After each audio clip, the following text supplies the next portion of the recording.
What's poppin', y'all? Welcome back to I Do It Myself. I'm Wayno. How y'all feeling? We done made it to Friday. We call that grind day. Put some of that paper away. You know what I'm saying? Treat yourself. Don't cheat yourself.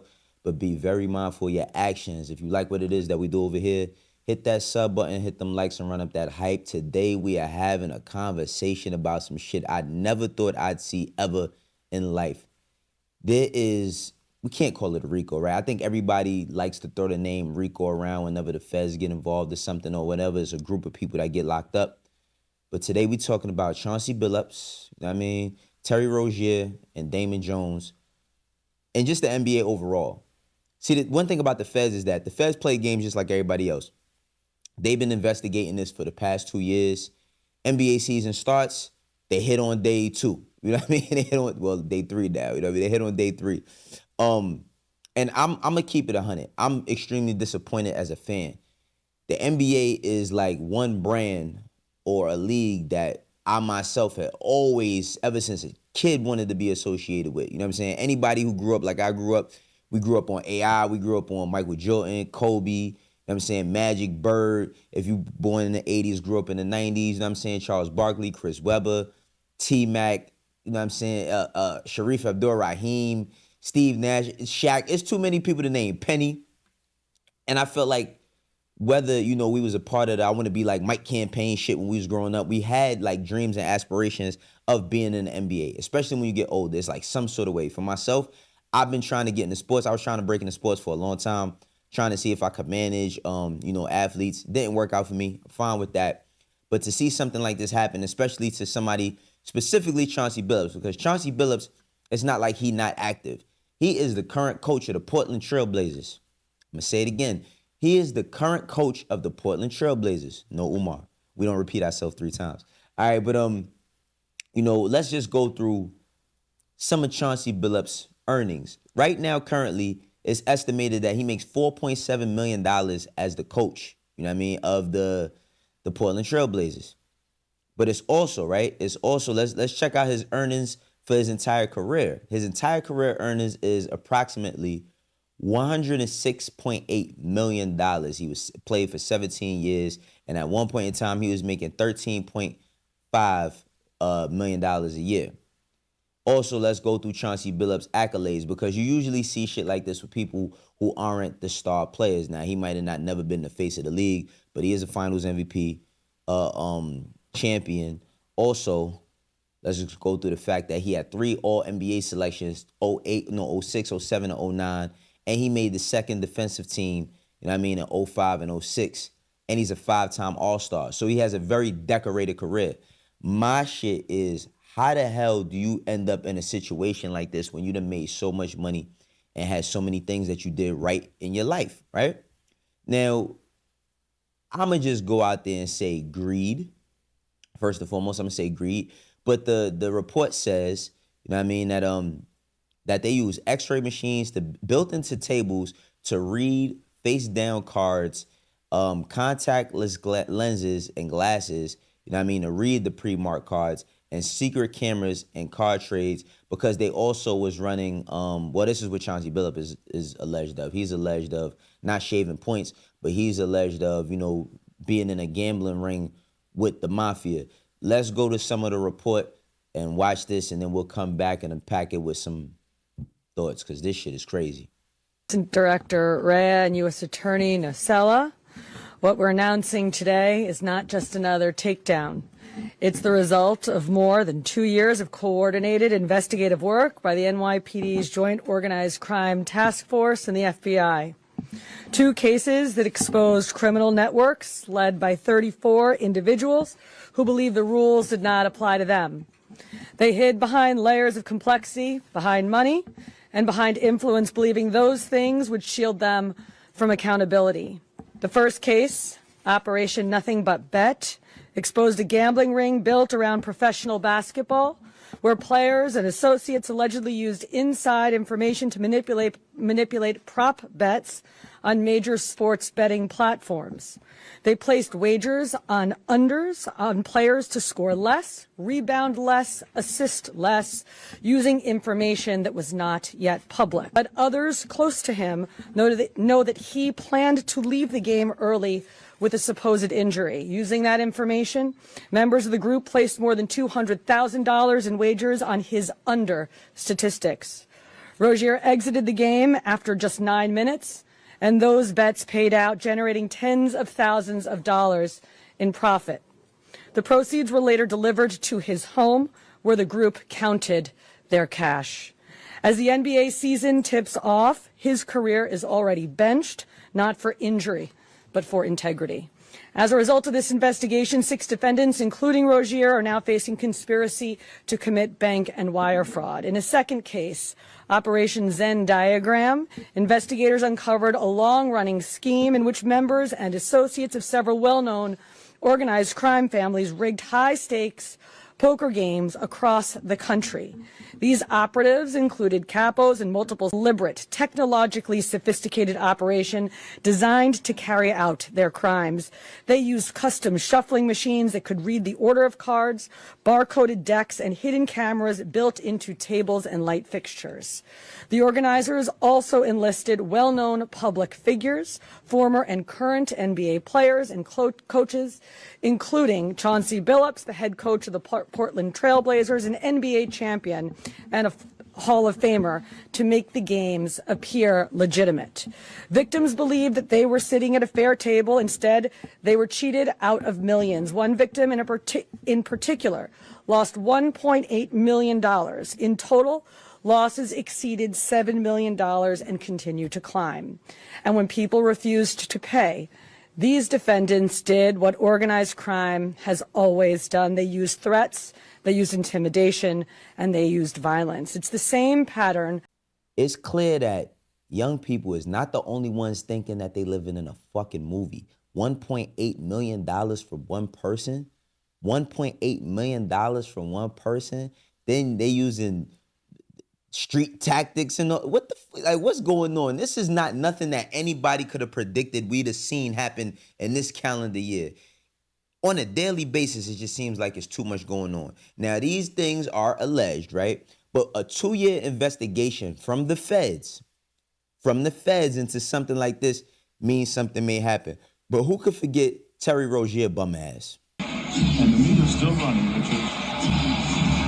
We all seen that clip, you know what I'm saying? We all seen that clip of him looking like he throwing the game. And then he got himself out of the game. But keep in mind, when this was first alleged from Terry Rozier, and it seemed like it was happening fast, right? It seemed like this shit was about to boom.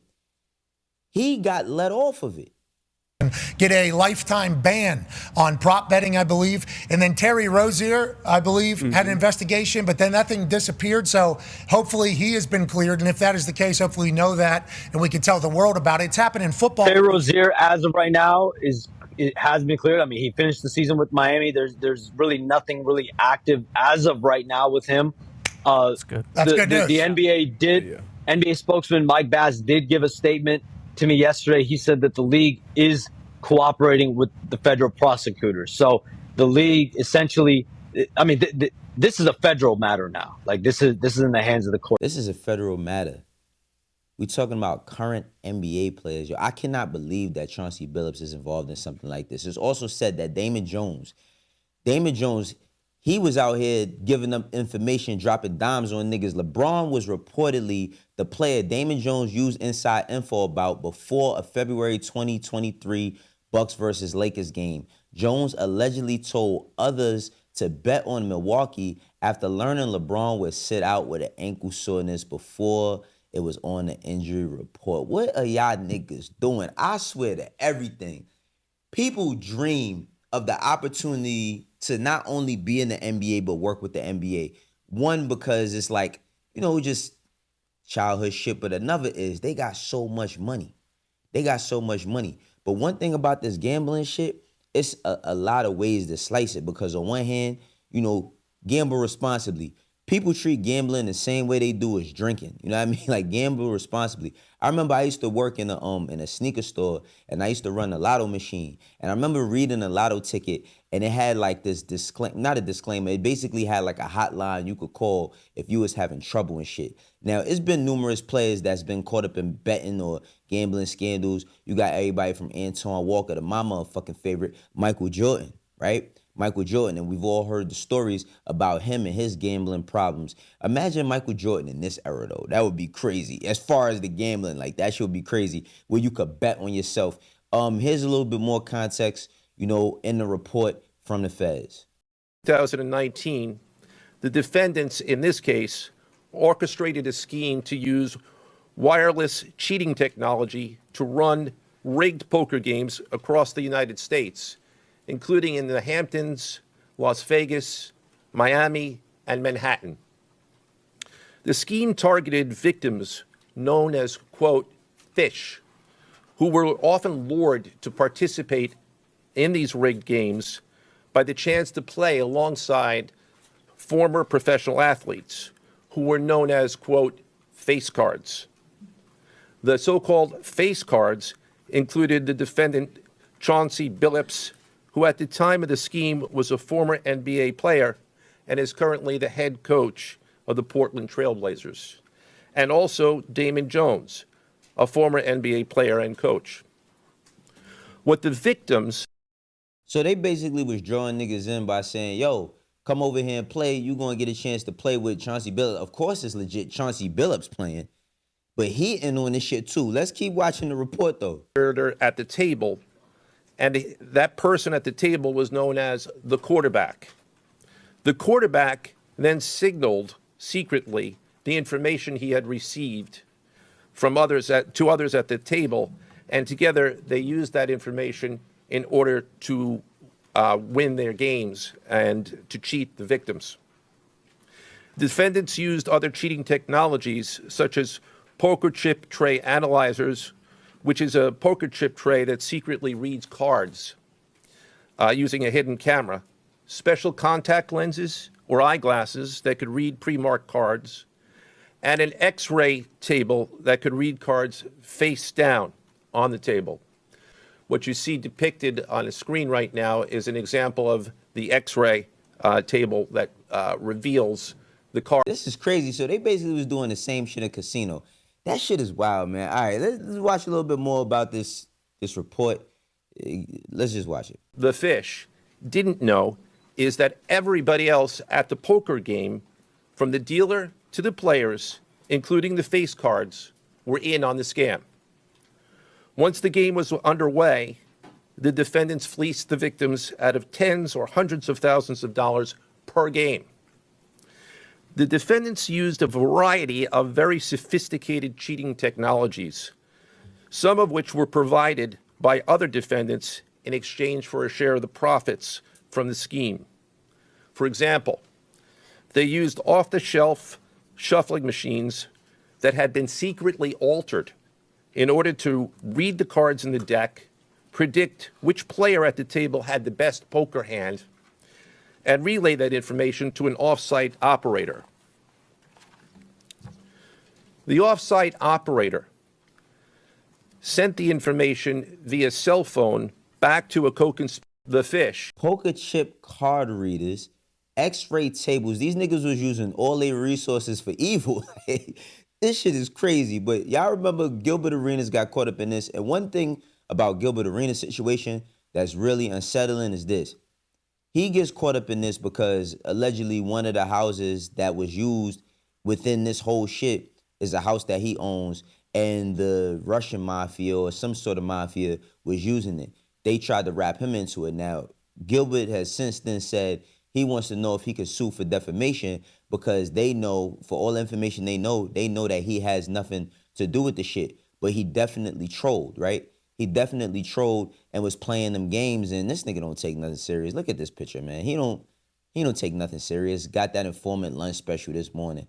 And I mean, seeing all of this, it's troublesome because we currently got Sebastian Telfair, who was on the same cover as LeBron James. He's probably the biggest player out of high school other than LeBron James that could ever make it to the league. He's locked up, not for this, but for insurance benefits. You know what I mean? He's in the feds for that scandal. Then you got Big Baby Davis, who is an NBA champion as well. He's locked up. You know what I mean? Then you got the kid, Jonte, you know what I'm saying, Jonte Porter. And he pled guilty, you know what I mean, last year to federal conspiracy to commit wire fraud because he was doing the same shit. He was betting on himself, He got a lifetime ban from the NBA, and the prosecutors estimate that his sentence is likely going to fall between 41 to 51 months. So this nigga about to get the same time as Diddy. He about to get the same time as Diddy for betting on himself.